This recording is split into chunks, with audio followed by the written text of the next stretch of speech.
berumah tangga cukup lama ya Bang ya. Ada aset bersama nggak Bang yang nantinya jadi harta gonogini gini Bang?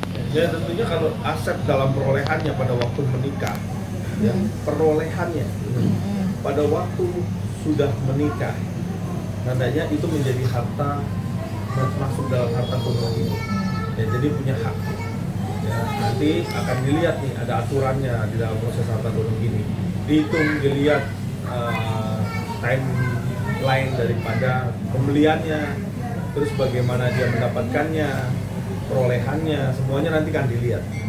Itu nggak bakal bisa skip itu, karena apa yang diperoleh, apa yang dipunya itu nanti akan dilihat. Kalau ini harta waris juga nanti ada hitungannya. Kalau ini waris terus dipakai buat usaha, usahanya dapat duit, duitnya juga akan dilihat. Tandanya ini ada haknya di situ. Tapi ada ya, berarti kayak rumah segala macam di Medan tuh ada berarti Bang? Iya, nanti akan kita lihat. Saya belum mendetail, belum tahu sama sekali. Ya? Saya sama sekali belum tahu.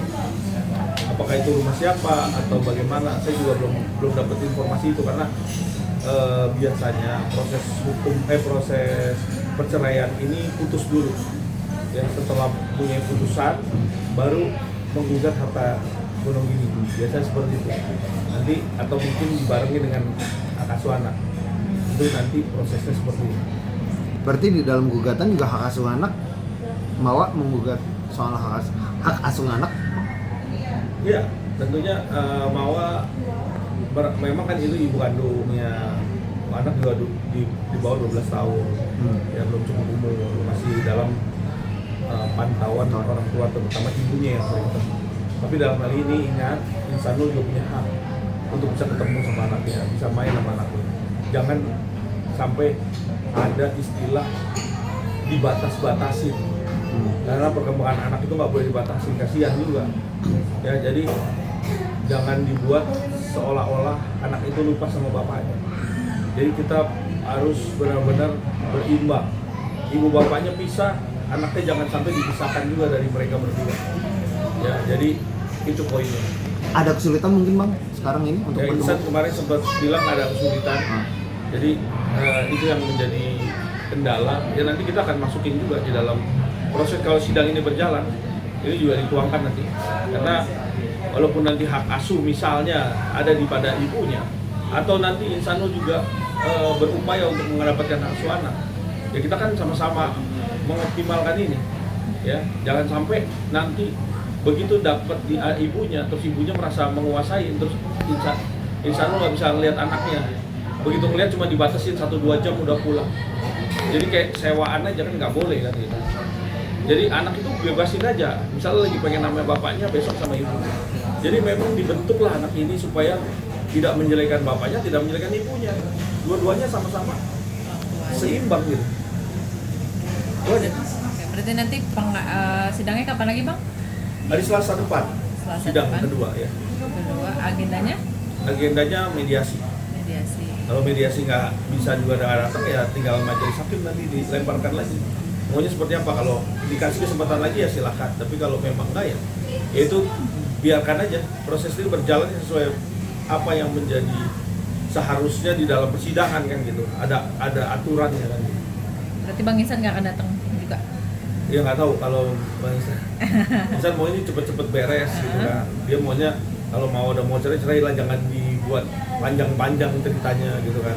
Kalau nanti kan kita bisa lihat sama-sama nih semua masyarakat. Saudara simpel aja kan, berdua belah pihak ketemu mau cerai atau pisah silakan bisa. Ya udah jangan dipanjangin. Kalau dipanjangin cerita sesi-sesinya orang udah pada tahu semua kan. Udah pada kebaca lah bagaimana nanti.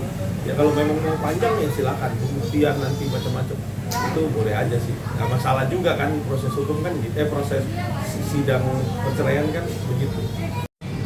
Ya, Bang, dari sidang perceraian antara Bang Insan sama Kak Mawa ada yang dituntut nggak Bang dari Kak Mawa sendiri Bang? Ya kalau kita lihat di yang ada tersebar di media sosial yang diposting di media sosial itu kan ada tuntutannya tuh. Kita lihat ini kan ada nafkah idah dan nafkah ut'ah dan juga nafkah setiap bulan ya. Itu di situ ada tuntutan 45 gram emas logam mulia. Terus yang kedua adalah nilai 100 juta ya. Yang ketiga adalah 30 juta per bulan untuk nafkah anak. Nah, ini 3 tuntutan ini tentunya ya menjadi pertimbangan daripada Insanul. Apakah tuntutan dari 3 ini adalah bisa dipenuhi atau tidak? Kan gitu. Tapi kemarin sempat saya tanya ke Insanul, Insan apakah sanggup gitu kan? Dia masih mempertimbangkan. Jadi nanti biarkan ini berjalan. Dia pengen bicara juga sama Mawa, kalau itu bisa dilakukan sesi untuk bisa pertemuan, ya silakan dibicarakan lagi. Berarti akan mengkaji ulang ya bang tuntutan-tuntutan itu? Ya tentunya menjadi pertimbangan, tentunya masih bisa dibicarakan. Kan harusnya gitu ya. Yang namanya suami istri dulu pernah bersama selama 7 tahun, terus sama-sama membangun rumah tangga, terus sekarang ini ada masalah, tentunya bisa dibicarakan. Tapi kalau tidak bisa di ranah pembicaraan, tentunya nanti lanjut di proses sidang, sama-sama buktiin sanggupan, dianalisa mengenai kewajaran dan kemampuan daripada seorang Insanul, apa sanggup apa tidak dengan nilai segitu. Kalau memang nanti dibuktikan dari hal-hal yang bisa disampaikan ke majelis, tentunya sampaikan aja ke majelis hakim. Majelis hakim akan menilai dan menganalisa, nanti terakhir memutuskan nilai berapa yang equal, nilai berapa yang pantas untuk bisa dijadikan acuan untuk nanti dia dalam putusan, dan putusan kan kebanyakan.